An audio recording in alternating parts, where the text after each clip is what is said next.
August 5, 1944. Chelmsford Airfield sank into a hush so deep it felt like the world had been wrapped in felt. A low fog pooled along the perimeter track, swallowing the ankles of ground crew as they moved by habit, hands black with oil and graphite. From the operations hut a single bulb bled yellow onto a desk piled with forms. On top sat a fresh entry, timed 2:13, unknown shadow departed into darkness. Minutes later, flash at altitude. Then silence. Outside, two Pratt & Whitney R2800s wound up from a purr to a warlong howl. The night trembled. The new machine rolled forward, black paint drinking the light until it seemed less an airplane than a cutout of absinthe sliding toward the runway's edge. They called it the Black Widow. It was the first warplane built to hunt in the dark on its own terms, a three-man craft with its eyes in its nose. Inside that bulbous radome, a set of delicate dipoles and valves warmed to life, the cathode glow painting the radar operator's cheekbones a ghostly green. He wore the headphones low, as if listening to the air think. On his scope, phosphor woke in arcs and blinks, the sweep line rotated, unhurried and implacable, as though measuring not distance but time remaining for someone out over the channel. "Control, Night Fighter 1 rolling," the pilot said, breath steady, each word producing a small cloud on his oxygen mask. The tower answered with the voice of a man trying not to lean toward a window he could no longer see through, "Cleared for takeoff. Vector will follow." The pilot eased the throttles. The airplane shrugged free of the earth, wheels folding into the dark like a secret finally kept. Only the prop discs remained visible, two faint circular insults to the fog. They leveled over black water. England fell away behind them into the static glow of distant towns under blackout, dim pools, then nothing. The interphone clicked. The radar operator's tone had that peculiar calm you hear in surgeons and men inside burning buildings. "Sweep live. Range 20. Noise floor is low." A beat of silence. "Contact, bearing 07. 2 miles. Angels 9. We don't see him, but he's there." He, whoever he was, had counted on the same old covenant, that night belonged to the attacker and fear to the ground. Heinkel crews trusted darkness like a second skin. The English coast, the harbors, the railheads, under cloud cover, these were routes they had flown so often they could navigate by smell. Tonight a He-111 droned shoreward at 9,000 feet, crew clustered by road-around gauges gone soft with vibration. The navigator traced a line with a pencil stub, the pilot ran a knuckle along the throttle quadrant, and the dorsal gunner's eyes watered from wind knifing through the frame's hairline gaps. Darkness had carried them this far through the war, it would carry them again. "Turn starboard 20, the pilot of the Widow said, his hands light on the yoke, like a man guiding an animal that might spook. The plane yielded, a shadow banking into deeper shadow. The radar operator's voice sharpened by a degree. "Closing to 15. Target course steady. Altitude unchanged." The gunner, crouched behind his 20mm cannon, tapped the shoulder of the pilot's seat twice, "Ready." Up ahead there was nothing but the kind of black that erases edges. And then, there, a softer dark against the dark, a smudge no human eye could swear to without help. The pilot felt it more than saw it, the operator read it in the sweep. 12. 11. Merge in 10. Over the channel the air smelt faintly metallic, like old coins, frost formed on the canopy frame in pale whiskers. The pilot trimmed, the engines sang that measured note they found when all vibrations line up and the machine turns briefly into an instrument. Range 800. The radar operator's voice dipped lower, as if not to wake the night. Drift is left to right. He doesn't know. The gunner exhaled. Somewhere far below a trawler's lantern winked and vanished. Visual, the pilot said, and with the word the smudge became a shape, a tailplane glint, a hint of cockpit framing, the slow-wheeling cross-section of a bomber riding its own small weather. The Heinkel kept to its pace like a clock. The Black Widow slid parallel, patient as a cat. The pilot placed the glowing bead where training and instinct said it belonged, just forward of where a man would sit who did not know he was about to become history. His thumb found the cool knurl of the trigger. For a breath there was nothing, only the thrum and the faint tick of the radar's time base counting out the small integers of fate. Then he pressed. The guns wrote light onto the night, a clean, stuttering white that chewed air into sparks. Tracers traced the arc of an idea becoming deed. The first burst walked across the Heinkel's starboard wing, 2, 3 impacts, a spurt of fuel atomized into fire. The second drilled the engine nacelle, the prop feathered violently and then seized, a momentary circle turned squared by heat. Someone in the Heinkel must have shouted, the dorsal gun never fired. The bomber heeled, not dramatically but like a man who has just realized the stairs are not where he left them. Flame licked back along the skin, then took hold, orange in a place that had refused color all night. Splash, the gunner muttered, not for the sea but because there is no other word in the lexicon for endings witnessed from above. The bomber's spine arched, a panel tore free and spun away like a tin moon. The crew inside were silhouettes for a fraction of a second, cutouts against their own slipping world. Then the Heinkel tipped nose low and fell out of the script it had been reciting since takeoff. The sea caught it without ceremony, a brief, hard blossom of light, and then the black reasserted its rule. They circled once. Oil smell, cordite, a faint sweetness like burnt varnish soaked the cockpit. The radar scope showed only the steady sweep again, clean of echoes, a meadow after cattle have passed. The operator logged the time, 2:29. The pilot did not speak. The gunner looked at his hands, surprised to find them steady. Back at Chelmsford the duty officer wrote the line he would remember for the rest of his life. We saw only a black shape come out of darkness, then a flash in the sky, then quiet again. He underlined quiet, as if the word itself had changed meaning. On the dispersal, a mechanic with frost on his eyebrows listened to the returning engines and knew, without needing a briefing, that something old had ended in the channel. Night had long been an ally to the men who crossed water to bomb sleeping cities. It had been whether you could fly inside, a kindness extended by the universe to pilots who needed a margin. But that evening a new rule had been written in green phosphor and cannon flare, darkness could be seen. A crew who had trusted the invisible discovered it could look back. They taxied to a stop, prop arcs collapsing to stillness.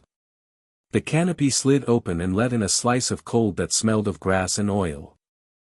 No one cheered. Someone handed up a thermos, steam curled into the cockpit and vanished. The radar operator tore the page from his pad and passed it forward. The pilot read the neat numbers, nodded once, and set the paper on the console, as if affixing a label to a night that would not forget itself. Over the channel, the last ripples spread and disappeared. The wreck sank. Sky and sea resumed their pact of mutual darkness. It was the first night when the sky was no longer safe, even in the dark.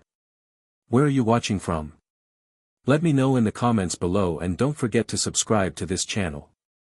Between 1940 and 1943, while Europe burned each night under the hum of German bombers, a small group of engineers in California worked in a world of quiet light.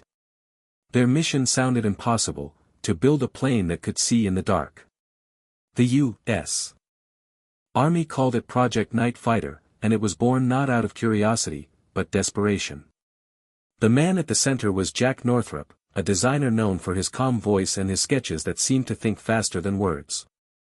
His team worked inside a hangar sealed against sunlight, blackout curtains covering the windows so they could test instruments under artificial night. The air was heavy with the smell of hot metal, glue, and sweat.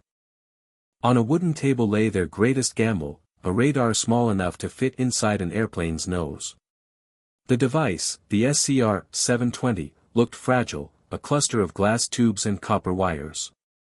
But when it powered on, the green pulse on the oscilloscope moved like a heartbeat. That faint glow meant something extraordinary. A plane could now feel another aircraft moving miles away, invisible to the human eye. One engineer whispered, "It's like teaching metal to dream." The plane built around it didn't look like a dream. The prototype rolled out in May 1942, massive, black, and awkward, with twin engines and a glass bubble nose. Someone muttered, "It's too heavy to fly." Northrop didn't argue. He simply watched as the pilot throttled up the Pratt & Whitney R2800s, and the beast began to roll. Dust swirled across the tarmac. The engines roared, and against every prediction, the machine lifted off. It stayed in the air for only 20 minutes, but when it landed, the silence on the ground was different, thicker, expectant. One officer said quietly, "We just built a ghost." In those years, ghosts were exactly what the Allies needed. Over London, Hamburg, and Warsaw, the night was ruled by German bombers that seemed untouchable once the sun went down. Civilians prayed under shaking roofs. Pilots in the Royal Air Force admitted they were helpless. By the time they saw the enemy, it was already too late. America watched and learned. When Pearl Harbor fell, the idea of a night fighter turned from an experiment into a command. The message was clear: if the enemy uses darkness, we will own it. At Northrop's plant, the work never stopped. Sparks lit the hangar through every night shift. Men welded wings in the orange glow of torches while radar specialists tested wiring by touch. Pilots trained in total blackout, memorizing every switch and dial. A photograph of the bombed ruins of Coventry hung on the wall with 3 words written in chalk beneath it: "Never again here." By 1943, the design was finished. They painted it jet black, a color that swallowed light completely.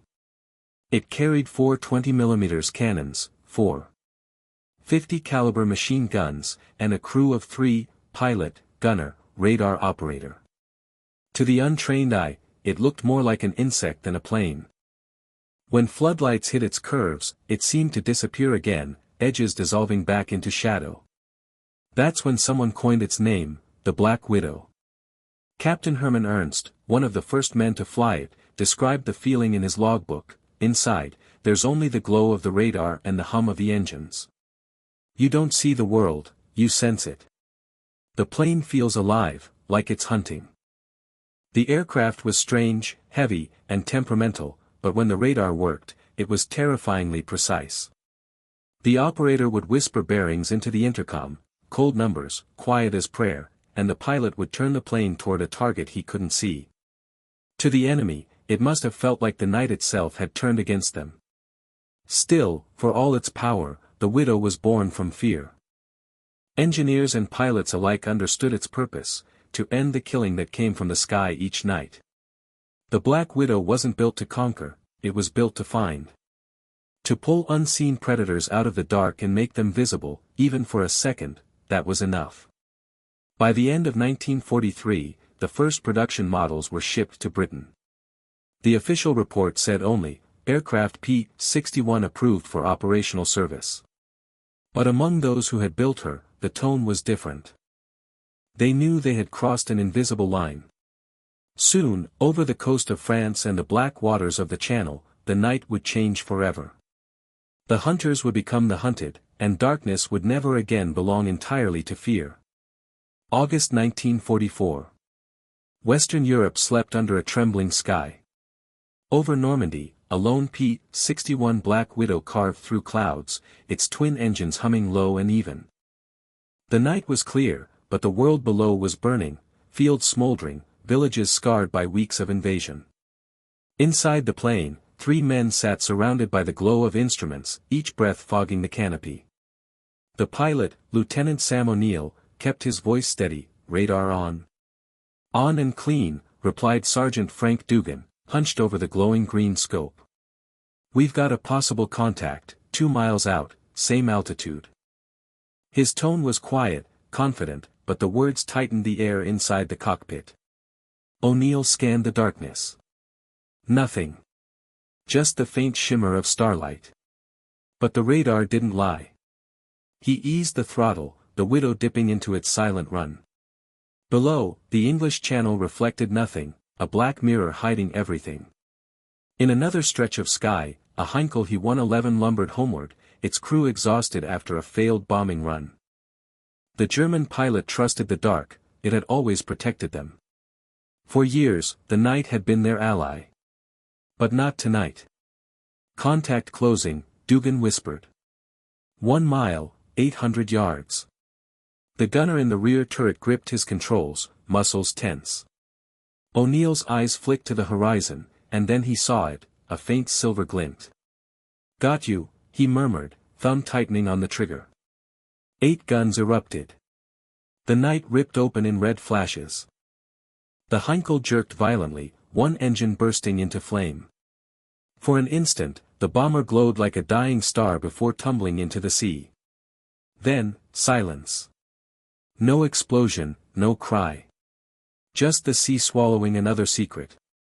"Confirmed," Dugan said, writing down the coordinates. He looked up, O'Neill was staring ahead, unmoving. "You okay?" The pilot exhaled. "They never saw us," he said. Minutes later, the radio crackled, "Widow 7, return to base." "Negative," O'Neill replied. "We're staying up another 20. They turned south. The radar swept in rhythmic circles, ping, pause, ping. The Widow became part of the night itself, an invisible predator in a world of sound. Dugan adjusted his dials. Then, a blip. Small. Fast. Another one. Might be a fighter. "Let's see what he's hunting," O'Neill said. The radar mark zigzagged across the screen, unpredictable, erratic. Then, from nowhere, the faint flash of exhaust ahead. A Messerschmitt Bf-110 shot across their path, its wings briefly catching moonlight. "He's seen us!" Dugan shouted. O'Neill banked hard.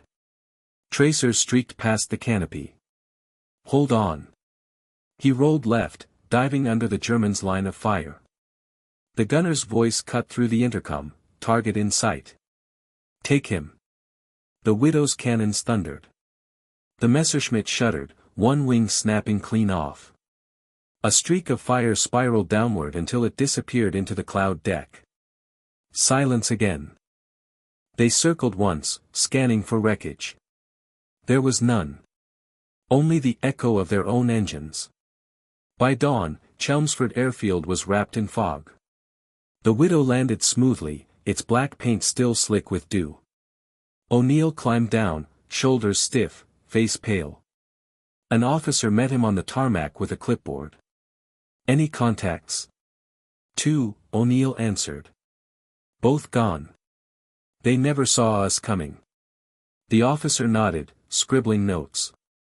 But O'Neill wasn't looking at him, he was staring at the horizon, where the first light of morning bled into gray. The night was over, but he knew it would come again. And when it did, the hunters would be waiting. In the following weeks, reports reached Berlin, bombers vanishing, patrols disappearing mid-flight. No wreckage, no survivors. Luftwaffe crews began to whisper about the invisible plane, a black shape that rose out of nothing, killed, and vanished back into the void. The Germans had built their empire on the terror of darkness. Now the dark belonged to someone else. From that August onward, every pilot who flew under a moonless sky carried a single thought: somewhere above, unseen, something was watching. And if you ever saw a flash in the clouds, just one spark, quick as a heartbeat, it was already too late. Autumn 1944, Western Europe. The night skies above Belgium were restless, a churn of storm clouds and the dull orange glow of burning towns far below. Allied convoys crept eastward toward the Rhine, headlights covered, engines muffled. From the ground, soldiers occasionally looked up and saw faint flashes high above, not lightning, not flak, something else. The air war never truly slept anymore. At 22:10, radar stations near Liège picked up a slow, heavy cluster approaching from the east. Heinkels. Maybe Junkers. Maybe worse. The order went out immediately: scramble the night fighters. 2 Black Widows from the 422nd Night Fighter Squadron roared to life on the slick tarmac, engines coughing in the drizzle before rising into thunder. Lieutenant Tom Riley led the first crew. His voice crackled through the radio: "Control, Widow 4-1 rolling. We'll find them." The second aircraft followed close behind, twin black shadows lifting into storm-torn clouds. The rain swallowed them whole. Inside the cockpit, the world was red and green. The radar operator, Sergeant Earl "Shorty" James, leaned over his scope. Static danced across the screen, lightning flashes spiking the signal. "I've got clutter from the storm," he muttered, trying to filter it out. Outside, the storm raged, lightning slicing through the night like artillery fire. The Widow shuddered as turbulence gripped its wings. Riley fought the controls, eyes fixed on the instruments. "We'll lose them in this soup," he said. Then James spoke again, voice calm but sharp. "Wait. I've got something. Big return, 2 o'clock high. Distance 2.5 miles. Riley squinted into the void. Nothing. Just the flash of a storm cell ahead. "You sure it's not the weather?" "No, sir," James said. "Weather doesn't move that steady." He adjusted the gain. A green dot crept across the phosphor screen. "It's a Heinkel He 177. Slow climb. Probably lining up for the bridges at Nijmegen." "Copy. Let's make it quick." Riley pushed the throttles forward. The engines howled as the Widow sliced through sheets of rain. Static hissed through the radio, thunder cracked so close it rattled their teeth. They were flying blind, guided only by the heartbeat pulse of the radar. "Range closing. 1 mile. He's right in it, just above that thunderhead," James said. A flash lit the sky, and for a split second the enemy appeared, a black cross on gray wings, barely visible before darkness closed again. Riley grinned. "Got you." He leveled out, thumb pressing the trigger. The cannons roared, their tracers vanishing into cloud. For a moment there was nothing, then a sudden burst of orange flame inside the storm. The fireball flickered, reflected by the rain. "Direct hit," James said. His voice shook, not from fear but disbelief. "He's gone." Below them, the glow faded. The Heinkel's burning wreckage plunged into the fields near the Meuse. Riley exhaled, releasing tension he hadn't noticed building in his shoulders. "Hell of a fireworks show," he said softly. The second Black Widow, Widow 42, was still somewhere in the storm. Their radio cut in suddenly. "We lost radar contact, getting heavy interference, wait, correction, flare below." Riley craned his neck. Through the rain, a red flash bloomed low on the horizon, then another. For one terrifying moment, everyone thought it was an American plane going down. But the next transmission came clear, breathless with adrenaline, negative crash. Target destroyed. Ju 88 confirmed. Lightning flashed again, illuminating the clouds. 2 invisible hunters, flying blind, had just wiped an entire bomber wave out of the sky without ever seeing their prey. The storm continued to hammer the region for another hour. Both Widows circled until fuel ran low, then limped back toward their base near Florenz. The runway was slick, the ground crews waiting with flashlights half covered in red tape. When the first plane touched down, mud sprayed over the tarmac. Mechanics ran forward, shouting over the wind. Riley climbed out, soaked and shivering. The commander met him under the wing. "You were supposed to avoid that thunderstorm." Riley looked back toward the clouds. The horizon flickered again, distant and cold. "We didn't find the storm," he said quietly. "It found them." Inside the debriefing tent, the radar operator poured coffee with shaking hands. The cup trembled, dark liquid spilling onto the table. "Sir," he said, "you realize what just happened. We fought inside a thunderstorm, and the radar still saw them. Even lightning couldn't blind it." The intelligence officer nodded slowly. "Then the rules just changed. Nature's not hiding them anymore." That night, across the front, Allied convoys continued crossing the Rhine. Men heard distant thunder and thought it was weather. It wasn't. It was the sound of air combat they couldn't see, a new kind of war, where the enemy died unseen, and the killers flew blind but sure. By morning, local villagers found twisted wreckage scattered across the countryside. No survivors. No one could explain how the Germans had been shot down so precisely, in the middle of a storm. For centuries, lightning had been nature's weapon. But in that autumn sky, it served a different master. That was the night the darkness itself stopped belonging to chaos. It belonged to the radar. For the first time in human history, night was no longer a force of nature, it was a tool of war. December 1944, the Ardennes. Cold locked the forest in silence. Snow fell like ash between the pines, deadening every sound but the muffled grind of engines. The war here moved through fog and frost, an army of shadows crawling west. Above that frozen maze, another battle waited, one no soldier could see. By the middle of December, Allied radar operators began reporting strange echoes after midnight. Engines overhead, one transmission read. No lights. Moving west. Controllers recognized the pattern, Luftwaffe bombers, searching for bridges across the Meuse. The order was short and sharp, scramble the widows. From darkened airfields in Belgium, two P-61 Black Widows clawed into the icy air, their black wings vanishing against the clouds. Inside, the glow of the instruments painted their crews in red and green. In the first plane, Lieutenant John Mercer listened to the hum of his engines while his radar operator, Earl James, hunched over his scope. "Contact, 2 miles out, low," James murmured. Mercer adjusted his heading. "Got him?" "Yeah. He's crawling along the treetops. He thinks the dark's his friend." The Widow eased lower, throttles back. Through the canopy, the world was a black ocean of forest. They couldn't see their target, but the radar could. In the second plane, flying 1,000 feet higher, another crew waited for the signal. This was how they hunted now, one widow guided, the other killed. Over the radio came the quiet voice of the first operator, "Leeds got him. Handing over." The second widow dove into position, guns armed. A few seconds of silence.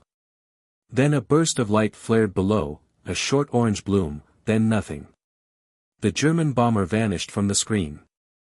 Later reports confirmed it, a Ju-88 destroyed, no survivors.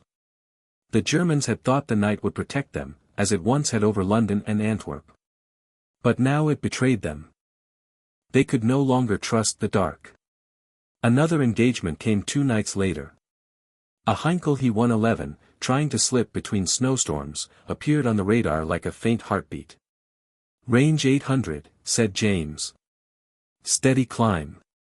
Mercer turned into the intercept, his gloved fingers tight on the yoke. They saw nothing, not even a shadow, until a flash of lightning revealed the bomber for half a second. "Target in sight," Mercer said. He squeezed the trigger. The Widow's cannons answered in a single thunderous burst. Below them, the Heinkel broke apart, trailing fire that disappeared into the snow clouds. When they landed before dawn, their ground crew said the glow had been visible for 20 miles. German intelligence reports from the same week carried panic. "Our crews report black aircraft with no lights attacking from the darkness. Unknown type. Morale shaken." Within days, some Luftwaffe squadrons refused night missions altogether. The skies they once ruled now belonged to someone else. By Christmas, the Ardennes offensive was already faltering. The same snow that blinded tanks also hid the hunters above them. Pairs of widows flew silently, their radars sweeping invisible arcs across the night. One guided, one struck. Sometimes, the bombers never even knew they were under attack until their fuselage erupted in fire. An American operator wrote in his logbook, "They think darkness hides them. But we see them through the night. And that's worse than any searchlight." Between December 16 and January 3, over 80 Luftwaffe aircraft were destroyed in night combat. The bridges over the Meuse stood. Allied convoys crossed under frozen stars, unaware that every few miles behind them, burning wrecks still smoked in the snow. Ground troops saw only faint flashes on the horizon, small, silent bursts that came and went like heartbeat pulses. By dawn, the wreckage was scattered across fields and forests, wings torn, engines twisted, the smell of scorched oil drifting through pine needles. After the battle, captured Luftwaffe pilot spoke of a new superstition, the Nachtspinnen, the night spiders. They appear without sound, one survivor said. You never see them until you're already dead. For the first time in years, German pilots began to fear the sunset. Each fading light meant another night they might not come home. Some carried lucky charms. Others faked engine trouble to avoid takeoff. But the widows were patient. They didn't need luck, only darkness. By New Year's Eve, Allied intelligence summarized it simply: enemy night activity greatly reduced. P-61 units effective. Continue paired operations. Between the lines, every pilot understood the truth: the night had changed sides. The men of the Black Widow squadrons didn't celebrate. They knew their next orders were already written. Soon they'd trade snow for heat, pines for palm trees, and German bombers for something far more desperate, pilots who didn't plan to come back at all. They folded their flight maps of Belgium, packed their radars and ammunition, and looked east. The war in Europe was ending. The war in the Pacific was waiting. And the night, their silent ally, would be waiting there, too. Spring 1945, the Pacific. The heat was different here. It didn't cling like the damp chill of Europe, it pressed, thick and alive, coating skin and steel alike. The night smelled of salt, aviation fuel, and jungle rot. The airstrips on Iwo Jima and Okinawa were raw cuts of coral and dust, lit only by dim red lamps that made every man look ghostlike. And against that horizon, the first Black Widows arrived, veterans of the European darkness, now facing a night that burned instead of froze. The enemy was different too. No heavy bombers. No formation raids. Just single blips, lone aircraft moving fast, low, and erratic. Sometimes they came in slow, pretending to be American. Sometimes they dove straight from the clouds. The briefings called them raiders. The men called them kamikaze. Lieutenant Sam Dorsey, newly transferred from France, stood under his plane before takeoff and listened to the sea breaking on the reefs. They told us it's suicide missions, he said to his radar operator. But how do you fight a man who's already dead? Same way we fought the ones who thought they were invisible, came the answer. You see him first.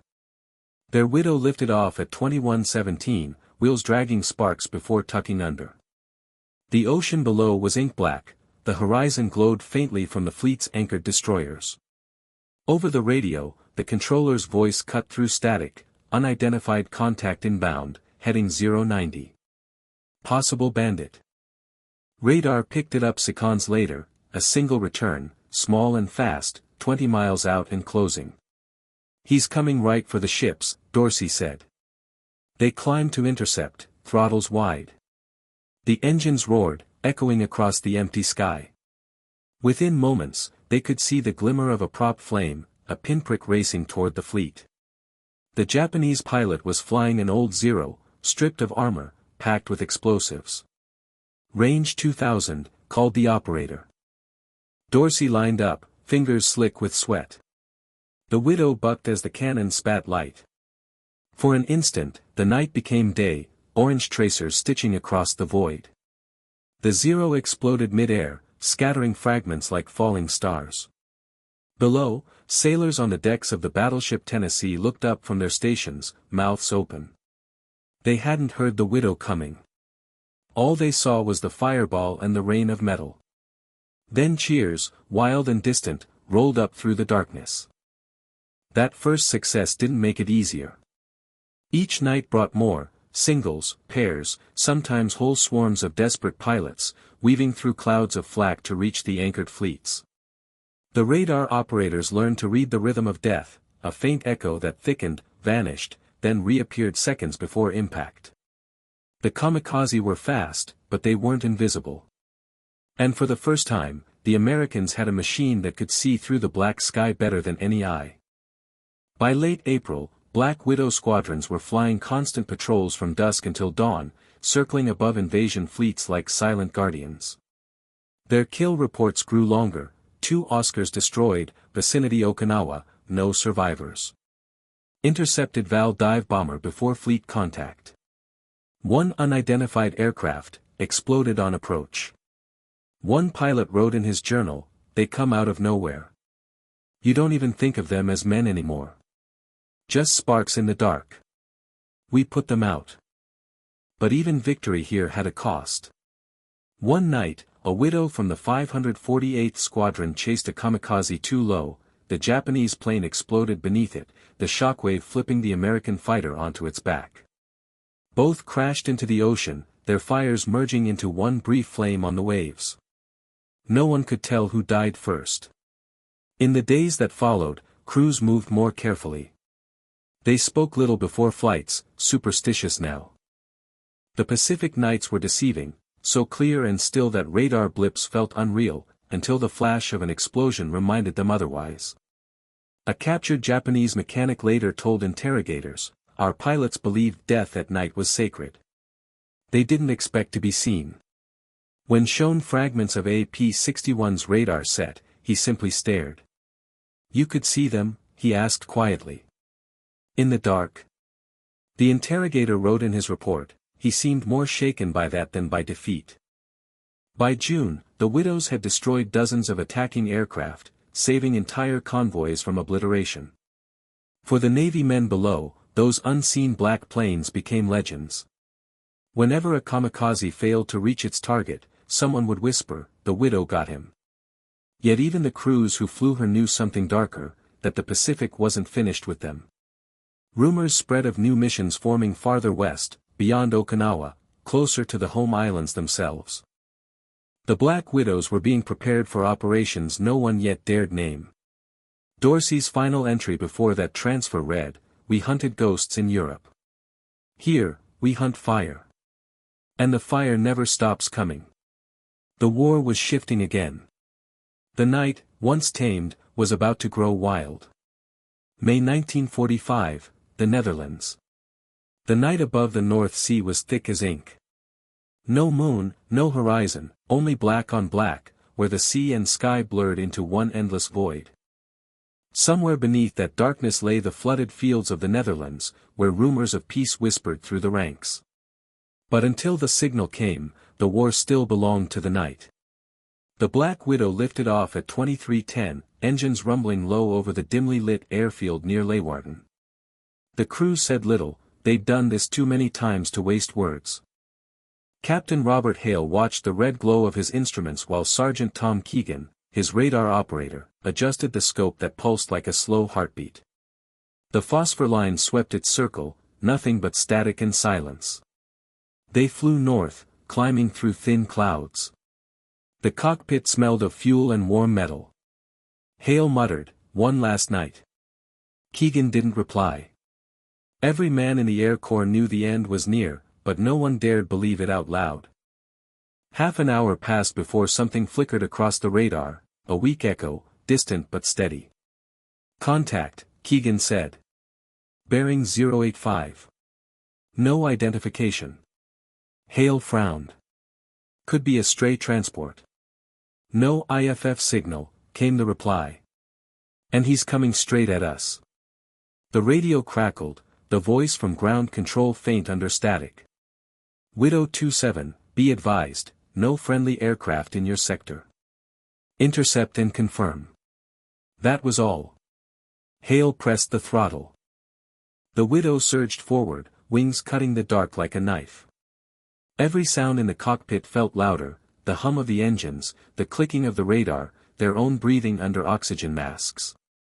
"Range, 1.5 miles, said Keegan. "Still closing." "Any signal?" "Negative." "Nothing."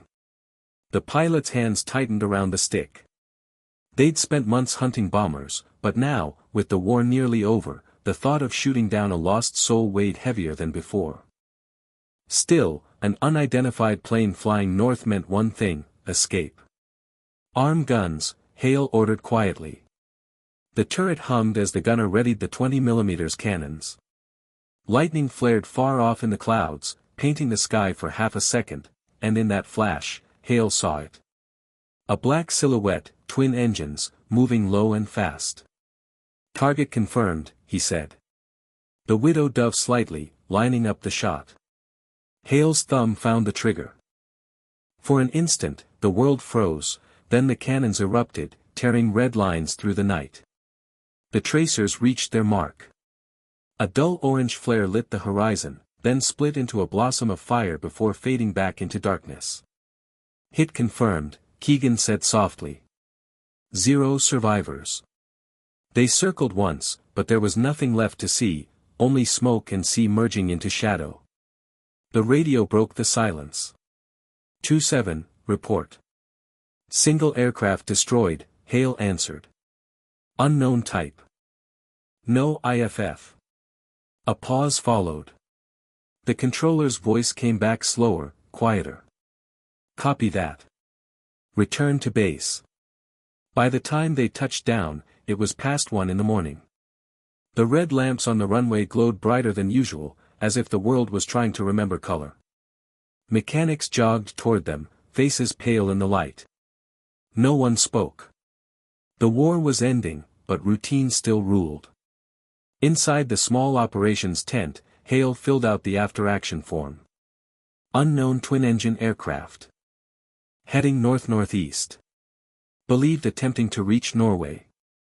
He slid the paper forward, ready to leave, until a young clerk, holding another report, said quietly, "Sir, this might have been the last enemy plane shot down in Europe." Hale didn't answer. He just stared at the ink drying on his signature, thinking how small the moment looked on paper. Outside, the first light of dawn began to rise, a faint gray smudge on the edge of the sky. Somewhere east, the guns had already fallen silent. He walked back toward the Widow. The plane stood motionless on the tarmac, black paint soft in the early mist. Around him, men cheered, laughed, embraced. But their joy felt far away, almost unreal. Hale reached up and rested a hand on the cool metal of the fuselage. At that moment, he wasn't thinking about victory. He was thinking about the fire in the sky, and the pilot inside the other plane, a man who, like him, had flown his last night of the war. For the rest of the world, it was peace. For the crew of the Widow, it would always remain one night they could never forget.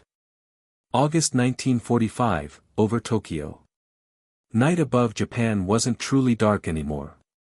From 20,000 feet, Tokyo glowed like an open wound, a red and orange sea that shimmered through the haze, pulsing with heat. The city burned so fiercely that it made its own weather. Even inside the cockpit of the Black Widow, the crew could feel the turbulence of rising air, the tremor of a world tearing itself apart. They had taken off from Iwo Jima 3 hours earlier, their mission simple on paper: escort the B-29 superfortresses during the night raids. Protect them from the last of Japan's fighters, men who flew with no intention of returning. Lieutenant Mark Ellery flew with Corporal Ray Ito on radar. They'd flown together since the Marianas, long enough to trust silence more than words. The Widow's cockpit glowed dim green from the radar scope, its sweeping line turning like a heartbeat in the dark. Below, the Pacific stretched endless and black until the first faint orange stain appeared on the horizon, Tokyo. Ellery adjusted his course. Visual ahead. Ito nodded, not looking up. Radar confirms. Contacts, friendly stream. B-29 formation, 11 miles ahead. The Widow slipped into its escort slot, invisible in the darkness. Ahead, the bombers moved like slow-moving stars. Each one carried fire enough to erase a city block. The irony was never lost on Ellery, a night fighter built to protect machines that brought daylight to cities below. Then Ito's tone changed. New contact. Fast. Low altitude, coming in from the east. Ellery's pulse quickened. Could be a J-2M Raiden or a Ki 45. Can you confirm? Too small for a bomber. Tight flight path. Looks like he's climbing for the bombers. Ellery banked left, throttles forward. The Widow's engines howled softly as they dove toward the threat. Outside, the air shimmered with the reflection of fire, so bright it dimmed the stars. For a moment, they saw him, a faint shape cutting through the haze, rising fast. The Japanese pilot wasn't attacking for survival. He was aiming for sacrifice. Got him, Ito said. Range, half a mile. Guns armed. Ellery's thumb pressed the trigger. The cannons roared. Red tracers reached out, a glowing chain across the night. They struck home, a flash, then a spiral of fire tumbling down toward the inferno below. Ito stared at the radar scope, voice flat. Target destroyed. No one cheered. There was nothing to celebrate, just another light joining the thousands already burning. The bombers continued on, their formation steady. Below them, Tokyo looked like a star collapsing in on itself. Whole neighborhoods glowed white-hot. Even from miles above, they could see the shapes of rivers turn silver by firelight, and the faint outlines of bridges that no longer led anywhere.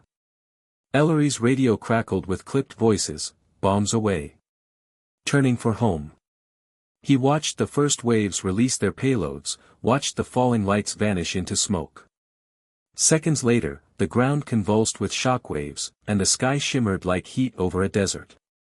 He could feel it even up here, a vibration that hummed through his bones. Ito's voice came again. Second contact. Coming up from the bay, small, erratic. Probably a Gecko night fighter. Copy. Let's intercept. They turned back, descending through scattered clouds. The radar's green glow showed the Japanese plane darting toward the bomber's tail. The Widow moved to intercept, smooth and fast. There. Ellery shouted. A streak of light crossed below them, the Gecko's engine flare.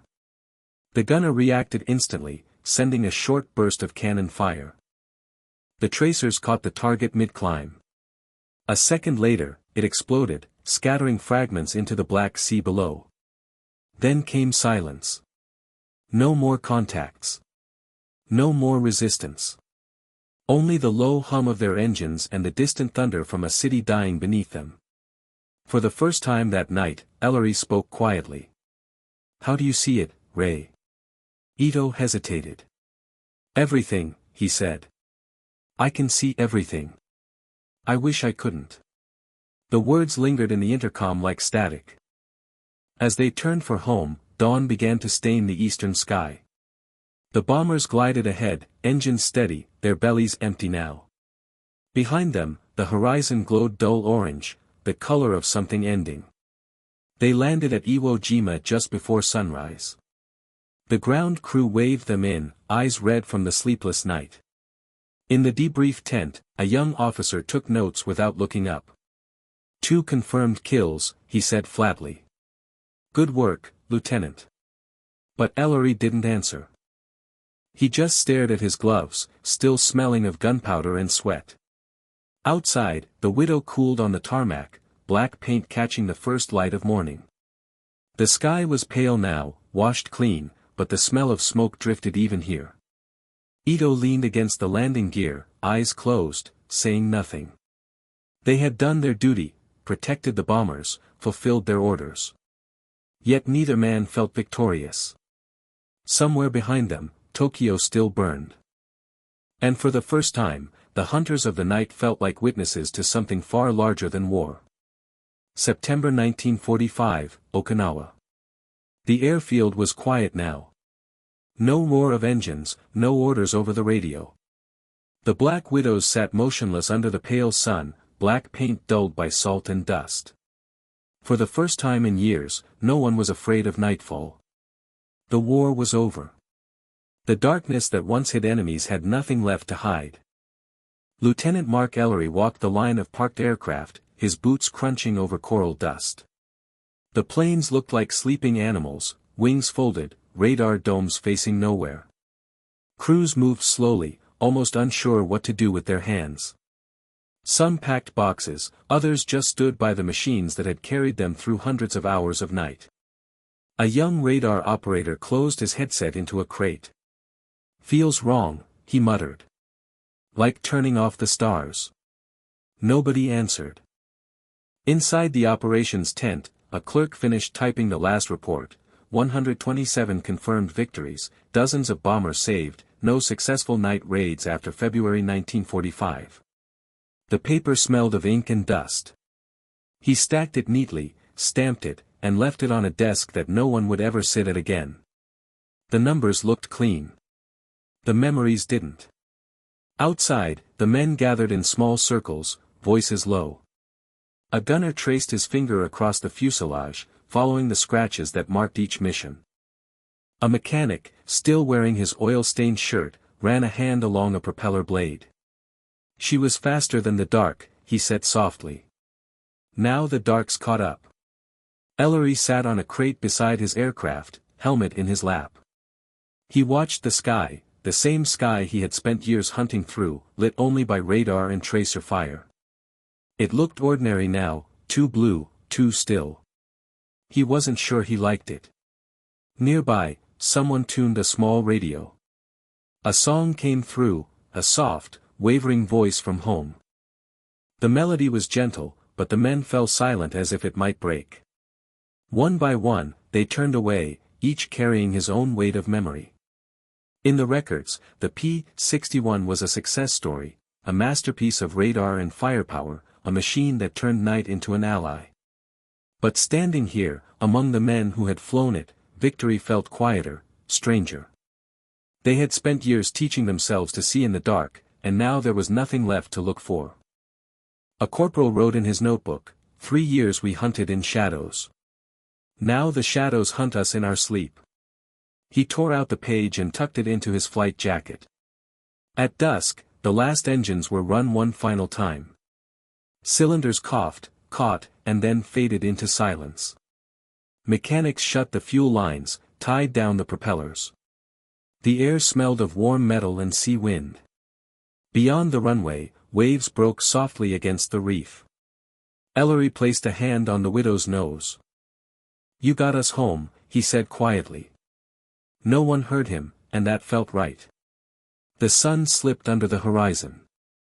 The base lights went out one by one, until the field was swallowed in a darkness deeper than any radar could pierce. But this darkness wasn't an enemy anymore. It was something else, memory, perhaps, or peace. From the water came a faint reflection of stars. The men watched without speaking. For years, they had flown through skies where stars were only targets, distractions on the scope. Tonight they were just stars again. The radio kept playing. Someone laughed softly, someone else wiped his eyes and pretended not to. The night closed around them, not as a threat, but as an answer. They never saw her in the sky. But she had seen them all. And when the engines finally cooled and the last reports were filed away, the Black Widow left one final legacy. The war had ended. But the men who once ruled the darkness would carry a piece of it with them. Quiet and permanent as breath.